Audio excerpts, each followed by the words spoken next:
Selamat sejahtera dan salam peneraju ilmu sejagat. Rakaman video ini merupakan satu presentasi dari kumpulan saya, iaitu saya dan Rahman.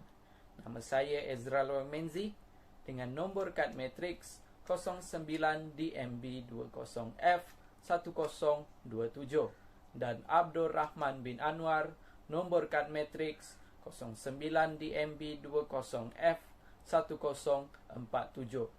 Di dalam video ini akan ada dua bahagian. Bahagian yang pertama adalah bahagian saya. Saya akan menerangkan sedikit sebanyak mengenai rate of change. Bahagian yang kedua pula akan diteruskan oleh Rahman. Dia akan menerangkan bagaimana cara penggunaan bagi rumus rate of change. Tanpa membuang masa, mari kita teruskan kepada bahagian yang pertama, iaitu penerangan mengenai rate of change. Kata kunci bagi rate of change ialah rate. Rate ini kita boleh fahamkan dengan kaitan time ataupun masa.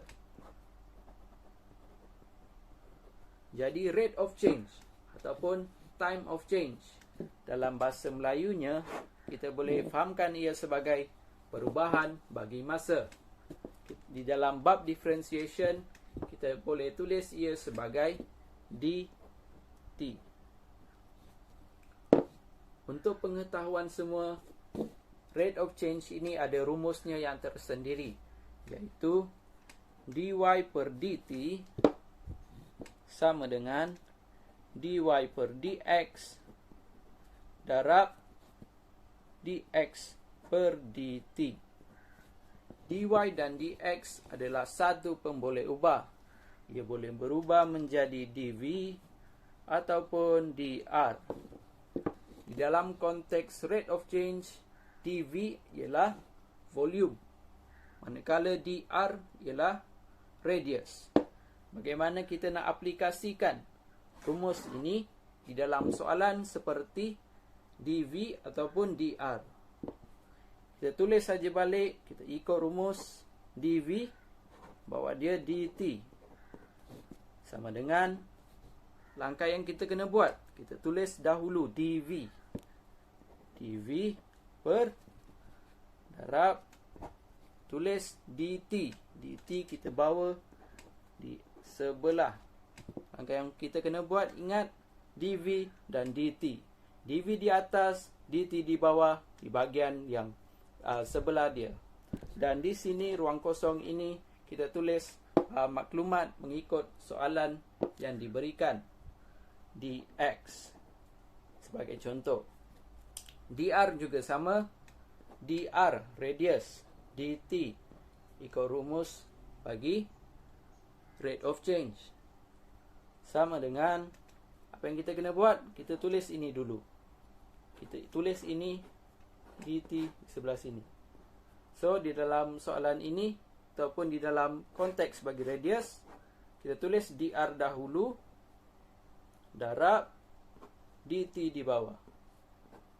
Ruang kosong kita ikut soalan, apa yang soalan berikan kepada kita. dx. Mungkin kita masih kurang faham, jadi kita teruskan kepada contoh soalan.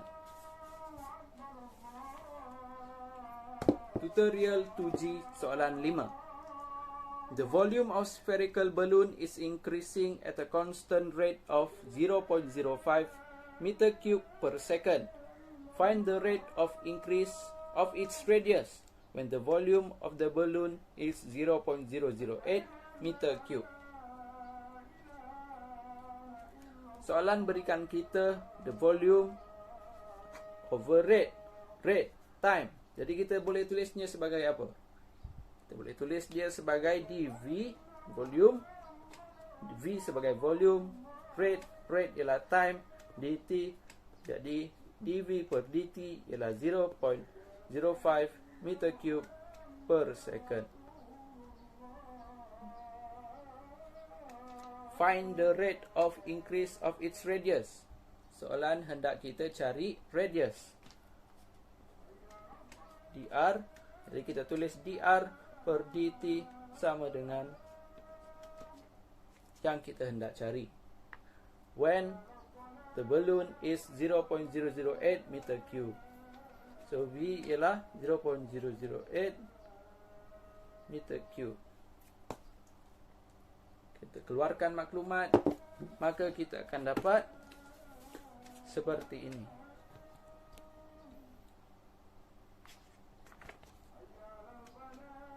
Untuk bahagian penyelesaian, saya akan serahkan seterusnya kepada Rahman. Okay, Assalamualaikum. Jadi soalan kumpulan kami iaitu tutorial 2G soalan 5. Okay, dia punya soalan, the volume of spherical balloon is increasing at a constant rate of 0.05 meter cube second negative 1. Find the rate of increase of each radius when the volume of the balloon is 0.008 meter cube. Okay, rumus yang akan kita gunakan iaitu dV dt sama dengan dV dr darab dr dt. Okay, dr dt iaitu nilai yang ingin kita cari, iaitu rate of increase of each radius. Okay, step pertama, kita akan mengeluarkan maklumat yang kita dapat daripada soalan, iaitu dV dt sama dengan 0.05 meter cube saat negatif 1. Isi padu volume sama dengan 0.008 meter cube. Kita dapat tahu isi padu sebuah sfera iaitu sama dengan 4/3 darab pi r, iaitu jari kuasa 3 cube. Okay. Melalui persamaan ini kita dapat simpulkan bahawa 0.008 meter cube sama dengan 4/3 pi r kuasa 3. Melalui persamaan ini, kita akan mencari nilai R, iaitu di jari. Seperti ini. 0.008 meter kuasa 3 sama dengan 4/3 pi R kuasa 3. 4/3 pi akan kita pindahkan ke sebelah menjadi seperti ini. 0.008 darab 3 per pi per 4 darab pi. Seterusnya, ia akan sama dengan 1.91 darab 10 negatif 3 sama dengan R kuasa 3. Kuasa 3 pindahkan ke sebelah menjadi punca kuasa, iaitu punca kuasa 3 1.91 darab 10 negatif 3. R sama dengan 0.124 meter. Okey, terus kita sudah dapat kesemua nilai. Step seterusnya kita akan memasukkan ke dalam rumus. Okey, ini rumus yang akan kita gunakan. dV dt sama dengan dV dr darab dr dt. Okey, step yang pertama, kita akan memasukkan nilai ke dalam rumus, iaitu dV dt 0.05 dV dr 4/3 pi r kuasa 3 darab dr dt, iaitu nilai yang akan kita cari. Okey, seterusnya 3 akan kita pindahkan ke depan. Puncak kuasa 3 kita akan tolak dengan 1. Ia akan menjadi persamaan ini. 0.05 sama dengan 4 pi r kuasa 2 darab dr dt. Okey, step yang berikutnya, 4 pi r kuasa 2 kita pindahkan ke sebelah menjadi dr dt sama dengan 0.05 per 4 pi r kuasa 2. Seterusnya, masukkan nilai R yang kita telah cari tadi, iaitu 0.124. Jadi persamaan ini 0.05 per 4 pi 0.124 kuasa 2. Seterusnya, kita hanya perlu selesaikan nilai di bawah ini seperti biasa. Ia akan menjadi 0.05 per 0.06 pi meter second negatif 1, iaitu nilai dr dt, nilai yang kita cari. Okey, selesai. Itu sahaja dari kumpulan kami. Sekian dan terima kasih.